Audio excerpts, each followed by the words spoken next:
How's it going, everyone? Welcome back to another video. And it looks like, well, last night a lot of discussion came out regarding Xbox going third party. We had Stuart, Tim Stewart, the Xbox Chief Financial Officer, come out and make a statement or an interview regarding, the new strategies that are going on within Xbox. And this has caused quite a bit of stir. Here, I'm just going to be giving my opinion on this. We'll discuss it later on today in, our usual Friday presentation, our stream that we have over at the Chaos Lounge.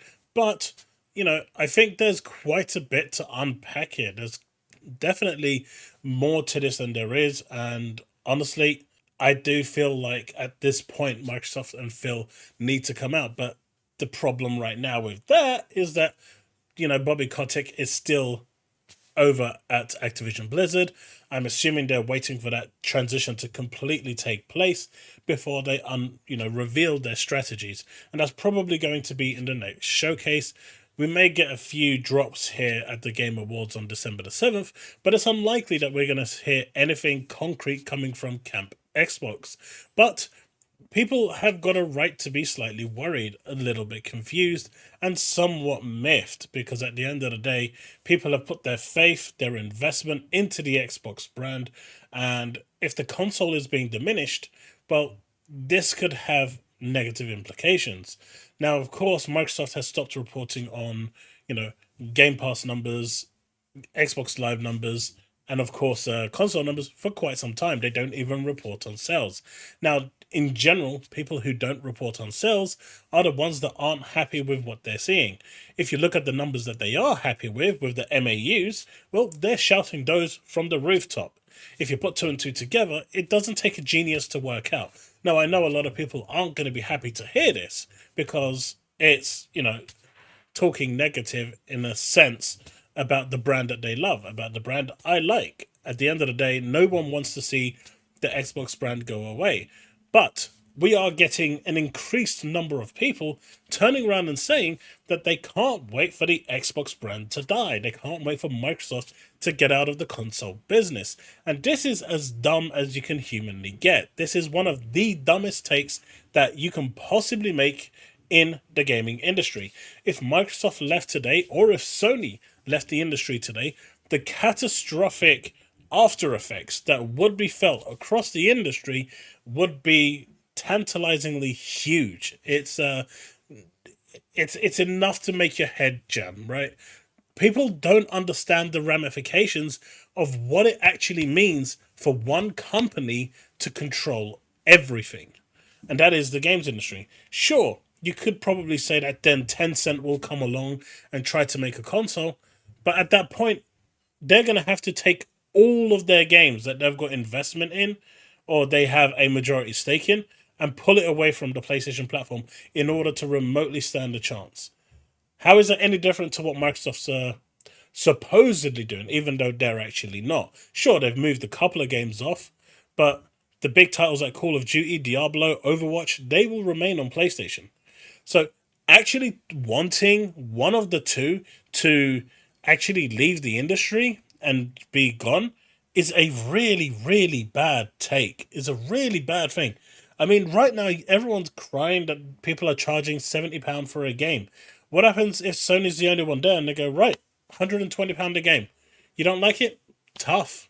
There is no competition. We're not going to put effort into our games anymore because you know what? There's no real need to. There's no competition.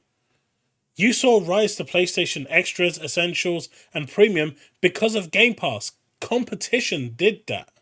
You've seen Sony maintain that high level standard, within the industry because of competition. You've seen Microsoft trying to get better, trying to invest more, trying to claw back market share because of competition. But if you remove competition, why is there a need to do any of that? Why is there a need to deliver AAA or quadruple games?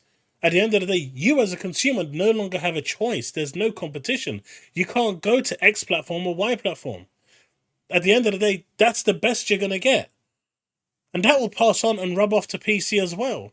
It's going to hurt PC in the long run. So it's a really weird take that I keep seeing online, that people keep saying, oh, I wish Xbox would just leave the industry, or I wish PlayStation would leave the industry. No. Competition is good. You need competition. But you know what else you need to do? You need to hit that like button right now and that subscribe if you have yet to do so. We are going to do another 500 like challenge, so hopefully you can hit that in this video because it is an important topic. Of course, if you are want to support the channel further, you can do that through my Patreon, YouTube membership, or my super thanks underneath the video right now. Of course, subscribing and liking the video is an easy way and a free way to help the channel grow. But on with the video. So over here we can see Cobril got a couple of snippets from the interview. And it says, Tim Stewart, Xbox Chief Financial Officer, during a Wells Fargo investor conference, I do feel the messaging here is just all over the place, he says. Xbox's mission is to bring first-party experience and subscription services to every screen that can play a game, including PlayStation and Nintendo. Now, this has been Phil Spencer's goal for ages. Of course, what this means is if it goes on to PlayStation and Nintendo, they're just going to make a hell of a lot more money, right? That's the idea.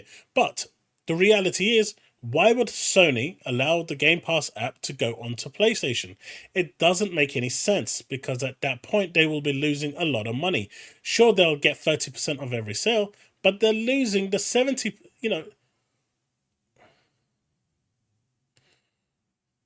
Sure, they'll get a percentage, I guess, from the actual sale. Are they going to get a sale? I mean, it's just a subscription, right?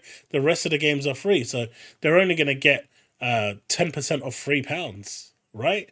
They're not making the money that they would make off a high-profile selling game like, say, Final Fantasy 16, which sold 3 million units. So, at the end of the day, it doesn't make any financial sense for Sony to do this. Now, Nintendo, on the other hand, is a weird kind of bracket. They could potentially utilize this and have cloud gaming on their platform through Game Pass, and I think that could actually work considering, how weak the Nintendo Switch is. But will they need it when it comes to the Switch too? So, like, when it comes to the PlayStation, that statement that he wants it on there, I think he's just saying that because he just wants to remain the good guy, the pro-consumer guy, the guy that wants everyone to game. After all, his motto is, when everyone plays, we win. And that kind of fits in with this, but the reality is it's never going to happen. And he says, no, Microsoft wants to sell Xbox consoles, but at the same time, they somehow also want to be a third-party publisher. They kind of already are a third-party publisher. You're seeing games like Minecraft, Elder Scrolls, Overwatch, Call of Duty, Diablo, among other games that are on multiple platforms. But those games are service games, and it makes sense for service games to be on multiple platforms. But for single-player exclusives, like he said with the likes of the Professor Starfield, we're likely going to see Blizzard's Oddworld game, whatever it's called. That's also a single-player game that's likely going to be exclusive to the Xbox and PC ecosystem as well. That probably won't go to PlayStation either. But the service games make sense. And I guess that's what he's talking about here. But the fact that the Xbox console itself is selling less over time is a problem. Because if there's no incentive for publishers to release their games on Xbox platform because they just don't have enough of a market share, they'll start skipping. And then this becomes a slippery slope. Now, we spoke about this previously. I did record it as a video, but I didn't release it because there was a lot of mistakes in there, a lot of issues in there, and I decided not to release that video. But it's worth noting. He explains that the move to Game Pass Core from Xbox Live Gold was motivated by the idea that paying for multiplayer feels antiquated. So they got the right idea that paying for multiplayer feels antiquated, and as a result, they created a new tier where you are paying for multiplayer all right. So this doesn't make any sense whatsoever. Show me a company out, like Microsoft right now has about 44 billion Game Pass subscribers. We know this through the leaked documents that are now no longer available. It was listed in there on how much they had. It was a split between Game Pass PC, and Game Pass Ultimate. Now, if we take that into consideration and just charge as a flat fee £60 for each of those, right? Because at the end of the day, no matter how you look at it, if you just get the Game Pass on its own or the Game Pass Ultimate, it's going to be more than £60, right? Because Game Pass on its own, I think, is like £7. So That's already 7 times 12 is more than 60. And Game Pass Ultimate is £11, so 11 times 12 is more than 60. So I'm going base level here, assuming all of those 44 million are subscribed to Game Pass Core only. That is £2.64 billion that they would be throwing away, right? It's not going to happen. No, like, what Tim Stewart here is saying doesn't make any sense whatsoever. I think he probably had 1-2 martinis when he made this speech, because, mathematically what he's saying doesn't add up.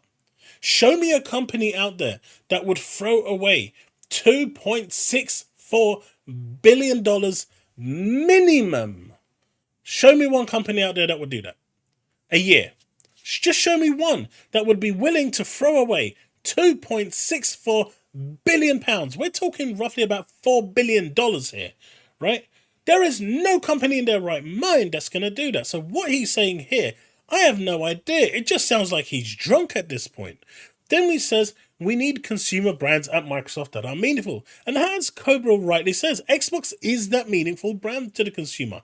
It is what their loyalty is. They don't need to look elsewhere for that brand. Everything else around it, the ecosystem, is additional to the Xbox brand. The fact that the games are available on PC Game Pass is the brand. The fact that it's available on xCloud is the brand. The fact that they had to, distribute it out even further because of the CMA probably hurt their image, probably put a few spanners in the works. But then again, that's for 10, 15 years? They're building a war chest. They're not done buying publishers. They're going to buy more. And when that 10, 15 years is up, and remember, I've repeatedly said this, that these consoles won't be around forever. I think we've got maybe 1 or 2 generations in us at most before the transition to cloud and full digital is there, right? I just don't think the consoles are going to be a thing in 15 years' time. And this, coincides with that timeline. You've got the contracts that are set in place by the CMA, which are there right now, right? You can't break them. You've got the Ubisoft contract, the CMA contract, you've got the EU contract regulators. So all of these companies need their games for the next 10, 15 years. Sony is trying to barter a 15-year contract, but at the end of the day, it's there, right? So Microsoft's hands are pretty much shackled for the next 10, 15 years. So what they're doing now is setting up a kind of a roadmap for themselves of where they want to be when those shackles come off.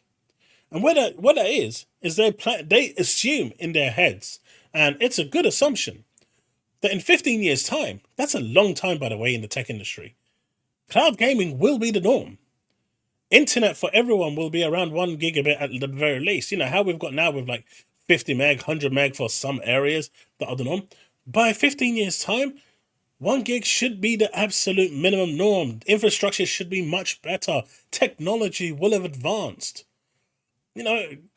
Cloud gaming will be at the center of everything. They'll be built into your TVs. They already are built into your TVs, but they'll just be better experiences. You won't need a set-top box anymore. At least that's the vision I see, and I can see Microsoft is seeing that same vision. So that's where they're going. Now, with regards to the mobile side, that's huge, right? They're looking to open up their own store. Now, how are they going to get that onto the actual, the Apple iPhone, the Google Android systems, Samsung? It's going to be difficult. I mean, I can see them getting it onto Samsung. They've got a good relationship with Samsung. But at this point, they're going to need their own Microsoft phone, their own device to enter the market. And it's going to have to do a hell of a lot better than Nokia and actually offer devices.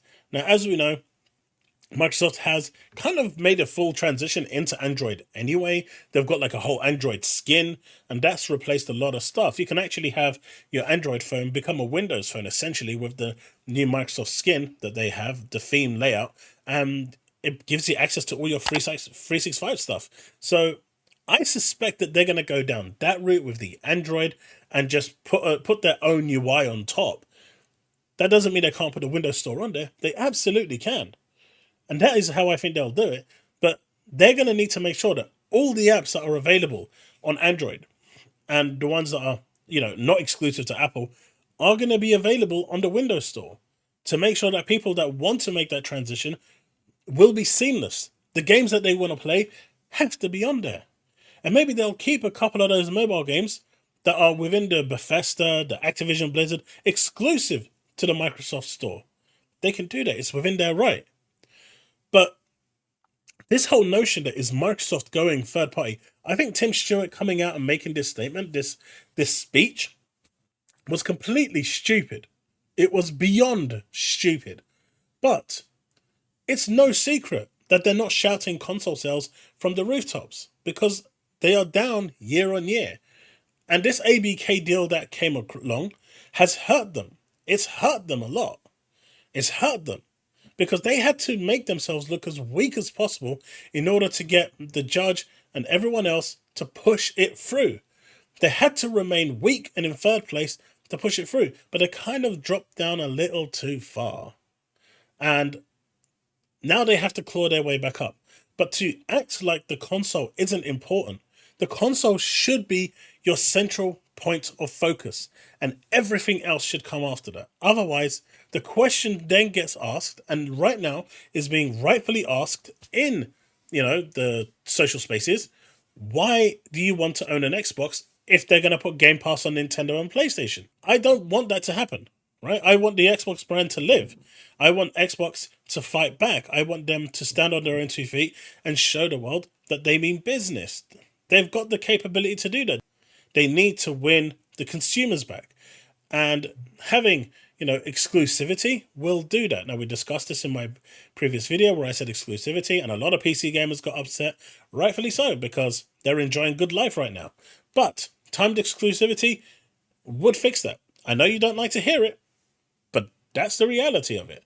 Certain games that are third party being timed exclusive would fix that. It would garner people across. Not PC gamers. They're as stubborn as anything. They won't even use the Epic Game Store. They'd rather wait 2 years. So I don't expect anything from the PC community because I haven't seen anyone as stubborn as them. Even having not arguments, but discussions with them, it's crazy, right? But I get their mindset as well. They've been in this one way for a long time. They don't want change. They just want everything on Steam. They want that monopoly. They encourage monopoly. They support monopoly. And yet when they see monopoly elsewhere, they are totally against it. But, I think Phil Spencer needs to come out and make a statement. I think Phil Spencer needs to come out. We won't see it this year. We'll probably see it next year. But I think he needs to come out and talk about where this is going, why things are the way they are, and what their plan is for Xbox. I know he's not going to come out and say, hey, we're giving up on the Xbox console. See ya! I don't expect him to say that. And even if that was the case, he's not going to say that because that would just tank the Xbox brand entirely from that moment. Just look at other games that are out there. The moment they announce that they're shutting the servers, player numbers go from whatever it is down to 1 or 2. It's just a thing, right? But at the end of the day, it needs sorting. It needs fixing, and it needs them to come out and actually make these points, make these reassurances that they are in this for the long haul.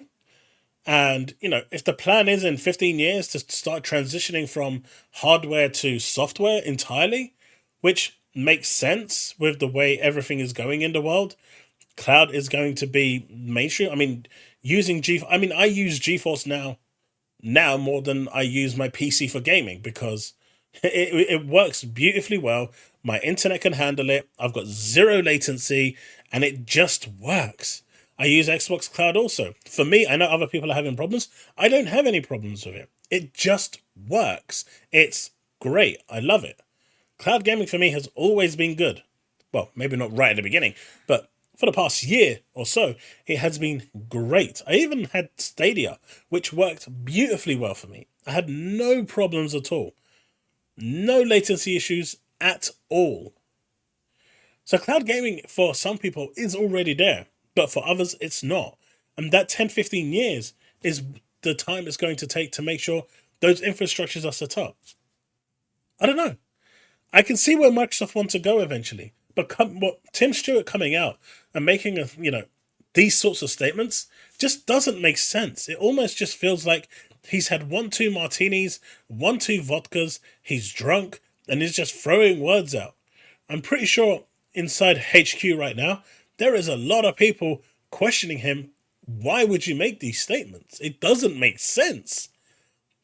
I mean, this one over here, where he explains how the move to Game Pass Core from Xbox Live was a move motivated by the idea that paying for multiplayer feels antiquated. Yet, the whole purpose of that was just to get rid of Games Live Gold and inflate Game Pass numbers. It's still the same deal. It's still the same Xbox Live Gold, and they just took away games with gold and added like 25 or 30 games that you can play as standard.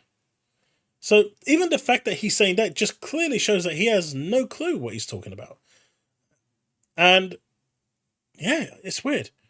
But I will go back to my original point when I say people that want Microsoft to go out of business, people that want PlayStation to go out of business, you do not understand the implications, the catastrophic implications that would have on you as a consumer. Competition will be gone. A monopoly will arise. Any other party trying to come in at that point will most likely fail unless they have some form of exclusivity over multiple big profile games. And then that will just create even more drama and more divide and more issues. What we have right now with the two-horse race, I'm not including Nintendo because Nintendo is their own brand, right? I mean, their own breed, their own beast. They're just off in the distance doing what they want, releasing 15, 20 games a year, and they are selling through the bazooka, right? They're just doing their own thing, and they're loving it. Nothing is in competition with Nintendo. They're in competition with themselves. But in the current climate that we have right now, if a third party wanted to come in, I think they could probably sneak in and try and make an impact. But once you hand the reins and create that monopoly, you get rid of competition. You get rid of any real desire to push creativity. You get rid of standardized consumer pricing. I mean, do you think these publishers wouldn't increase the price of games if they had the chance? Take-Two already want to charge £100 to £200 for Grand Theft Auto. They want to charge it based on the hour. These discussions are happening in all boardrooms. Do you think that these wouldn't happen the moment you got rid of one of the main two companies? Who's there to compete against them to stop it? Who's there to stop them from charging £100, £150 a game? You wouldn't have a choice. There's no competition. There's no alternative to go and say, right, I'm not paying £150 there. I'll pay £70 there. You lose competition. You don't want that. That is really, really bad. So this whole notion that Microsoft is going third party, I just don't buy it. Right? I don't buy it. I think what they're doing is talking about games that are already on multiple platforms like ESO, Call of Duty, Diablo, Overwatch, Minecraft, and so forth. But what they're doing here is being extremely vague. And what we need, if they're going to come out, if Tim Schafer's going to come out and make these statements, Phil Spencer and Tim just need to come out and say, right, this is what we're talking about. This is what we mean. But whether they will or not is another matter. I don't know. I've rambled long enough. This is what I've been thinking about. We can discuss this more on the Chaos Lounge tonight, but that's just my thoughts. Let me know what you think. Let's have that discussion. Like I said, I think Microsoft going third party is a really bad idea. I think Microsoft going third party is, forget about a bad idea. I just can't see it happening. Not anytime soon. In 15 years, I can see both Sony and Microsoft transition into cloud. Sony already have started the work. You can see it through their premium service. They've already started, and that's only going to improve and elaborate and get bigger as time goes on. So it's just baby steps for now, but it's going to happen. Even Nintendo will eventually follow suit. But at the end of the day, I think this whole notion that people are begging for Microsoft to go out of business, 2027, Microsoft is going third party. Nah, it's all bogus. But Phil does need to come out at this point and just make a statement. It's a simple statement, just to clarify and put people's minds at ease. Because the more that he doesn't, the more people are going to talk about it, the more this is going to fester, the more the media is going to eat this up, the more the media is going to try and champion this as Microsoft getting out of business. And this also doesn't give confidence to your third-party publishers. That's where the danger is. You let me know what you think in the comment section below. Let's have that discussion. Again, like I said, I'm always happy to have these difficult conversations. We had it last time. I misspoke a few things, which is why I didn't release that video. But I think I got my point across better now. And with the news that's out now, I think that's better. But come on. Which publisher out there, which game company, which company at all would you say is willing to just throw away $4 billion a year? If you could show me one, I'd be grateful. Because at that point, I would send them an email myself and ask just for $1 million from that $4 billion that they're throwing away, so I could take it and make a better life for myself. Right, that's it. Don't forget to like and subscribe if you have enjoyed the content. Don't forget you can support me further through my Patreon, YouTube membership, and, of course, super thanks. Thank you so much, and I'll see you tonight. Remain legend.